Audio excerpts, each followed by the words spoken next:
पश्चिम बंगाल विधानसभा चुनाव के नतीजों से जहां भाजपा उत्साहित है तो विपक्ष सख्ते में है।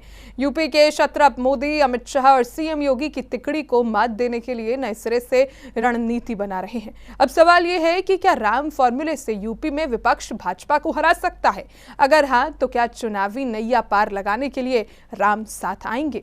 अगर दक्षिण भारत को छोड़ दिया जाए तो भाजपा का भगवा ध्वज कमोबेश हर राज्य में फहरा रहा है। पश्चिम बंगाल की सफलता से भाजपा नेताओं के हौसले बुलंद हुए हैं, जबकि विपक्ष को एक बार फिर नए सिरे से रणनीति बनाने के लिए इन चुनावी नतीजों ने बेबस कर दिया है। देश के सबसे बड़े सूबे यूपी में चुनाव वर्ष 2027 की शुरुआत में ही है। यूपी वह अहम राज्य है जिस पर भाजपा जीत की हैट्रिक लगाने के लिए बेताब नजर आ रही है। वहीं विपक्ष भाजपा के जय श्री राम के जवाब में राम की रणनीति पर विचार कर रहा है। अगर विपक्ष का राम फॉर्मूला धरातल पर उतरा तो भाजपा की चिंता बढ़ना लाजमी है, क्योंकि गत लोकसभा चुनाव में आर और ए ने भाजपा के अश्वमेधी अभियान को यूपी में रोक उसे आधा कर दिया था। अगर आर और ए के साथ एम भी जुड़ जाता है तो विपक्ष का राम फॉर्मूला भाजपा को पेशानी के बल लाने में सक्षम हो सकता है। हम यहाँ पौराणिक राम की नहीं बल्कि यूपी के उन क्षत्रपों की बात कर रहे हैं जो देश के सबसे बड़े सूबे यूपी में बड़ी राजनीतिक हस्तियां हैं। ये क्षत्रप हैं लोकसभा में नेता विपक्ष राहुल गांधी, अखिलेश यादव और बसपा सुप्रीमो मायावती। अब राहुल और अखिलेश तो साथ साथ हैं, लेकिन बहन जी का सियासी आशीर्वाद राहुल और अखिलेश को अभी तक मिला नहीं है। सपा और कांग्रेस भाजपा के अश्वमेधी रथ को लोकसभा चुनाव में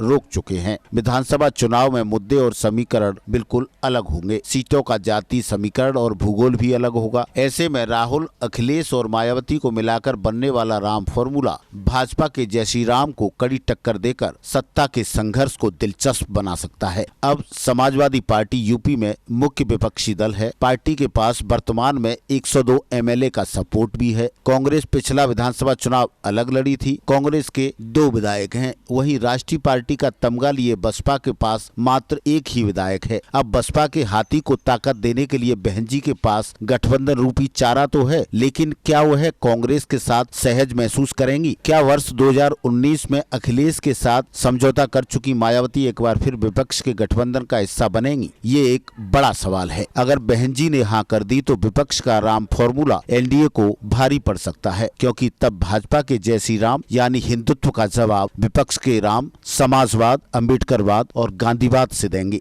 विजय बघेल, सी न्यूज़, आगरा।